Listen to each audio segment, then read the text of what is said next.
Bonjour à tous, c'est Gaëz Daydream. Comme d'habitude, je vous viens avec un trait d'horreur assez particulier qui va nous faire retomber en enfance et nous faire sentir combien nous pouvions être inoffensifs et sensibles quand on est enfant. Donc, comme d'habitude, avant d'aller plus loin, n'oubliez pas de vous abonner à la chaîne si ce n'est pas encore fait, de liker la vidéo si elle vous plaît et maintenant, installez-vous confortablement dans votre canapé. Éteignez toutes les lumières.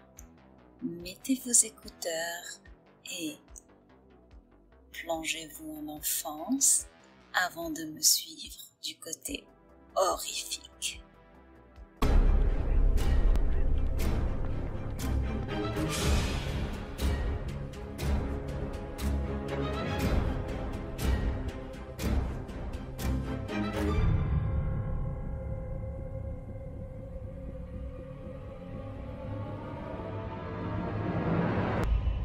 Je m'appelle Claire. Quand j'avais aux alentours de 10 ans, j'étais un petit peu une nerd. J'adorais lire des livres et des bandes dessinées. Et je me rendais à la bibliothèque à vélo tous les samedis matins. La bibliothèque n'était qu'à environ 2 km de chez moi, donc c'est un trajet à vélo relativement sûr pour un enfant. J'empruntais cette route depuis 1 an déjà et je ne m'étais jamais sentie en danger. Cependant, un samedi, alors que je me rendais à la bibliothèque, j'ai aperçu une camionnette noire, garée au bord du trottoir. Ce n'était pas nécessairement inhabituel, mais l'homme dans la camionnette était en train de fumer. Et comme je détestais quand les gens fument et l'odeur horrible des cigarettes, il a attiré mon attention et j'ai jeté un coup d'œil en sa direction. Mais sans plus. J'ai ensuite continué à rouler en fredonnant une chanson quand j'ai entendu une voiture derrière moi.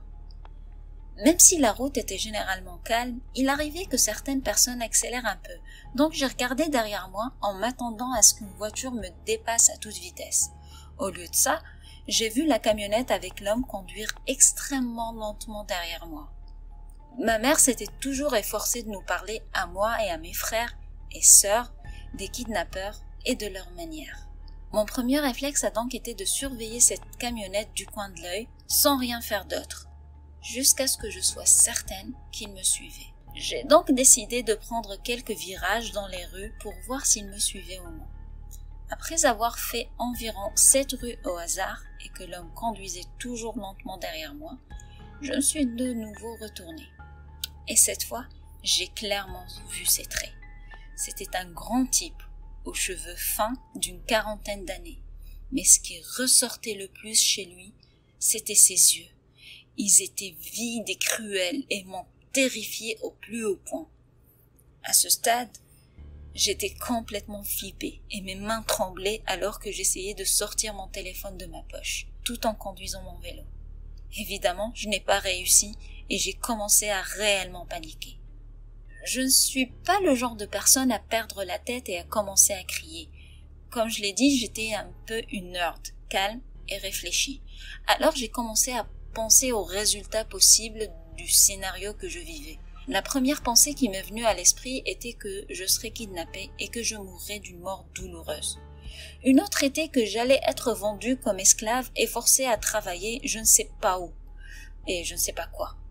Heureusement, il ne m'a fallu que quelques minutes pour retrouver mon calme et me rappeler que quelques rues plus loin, il y avait une maison de retraite. Si j'arrivais là-bas, je serais en sécurité. En essayant de rester positive, je me suis dirigée vers la maison de retraite. Pendant ce temps, j'ai remarqué que l'homme dans la camionnette avait pris de la vitesse. Alors, j'ai pédalé plus vite. Et en quelques instants, j'ai vu la maison de retraite devant moi. Mais la camionnette m'avait maintenant dépassée et ralentissait devant moi. J'ai alors pris mon courage à 2 mains et juste au moment où la portière de sa voiture s'ouvrait, je l'ai dépassée à toute vitesse. J'ai jeté mon vélo sur la terre et j'ai couru à travers les portes coulissantes de la maison de retraite. À ce moment-là, j'étais tellement submergée par la peur que j'ai fondu en larmes. Une dame âgée est venue vers moi et m'a demandé ce qui se passait. Je lui ai raconté ce qui s'était passé et elle a demandé à une infirmière d'appeler mes parents. J'ai regardé par la fenêtre plusieurs fois et j'ai vu le même homme faire des allers-retours devant la maison de retraite jusqu'à ce qu'il finisse par m'abandonner et repartir. Quand ma mère est venue me chercher, nous avons conduit dans les rues pour que nous puissions essayer de trouver la camionnette et enregistrer sa plaque d'immatriculation. Mais nous ne l'avions malheureusement pas retrouvée. Je n'ai jamais revu cet homme, et presque 6 ans plus tard, j'ai vu un article de presse sur un homme qui avait enlevé une fillette que la police a retrouvée, torturée et assassinée. J'ai regardé la photo du tueur et mon sang n'a fait qu'un tour. C'était le même homme qui m'avait suivi. Ses yeux étaient gravés dans ma mémoire et c'étaient les mêmes que je voyais sur cette photo du journal. En lisant l'article, j'ai réalisé que cette fillette aurait pu être moi, si je n'avais pas eu la chance de m'en rendre compte et de ne pas être loin de la maison de retraite. Avoir une telle réalisation est terrifiant, même a posteriori. Cependant, je ne remercierai jamais assez ma mère de m'avoir enseigné sur les kidnappings, car ça m'a clairement sauvé la vie ce jour-là. Voilà les amis, c'était l'histoire du jour. Encore une histoire de cauchemar d'enfant, creepy, de kidnapping. J'arrive toujours pas à comprendre comment est-ce qu'il y a des gens qui puissent être assez tordus pour s'en prendre à des enfants. Je salue quand même le courage de Claire.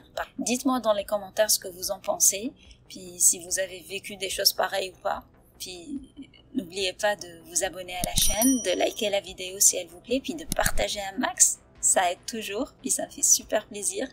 Et sur ce, je vous dis à très bientôt pour un nouveau thread bien flippant.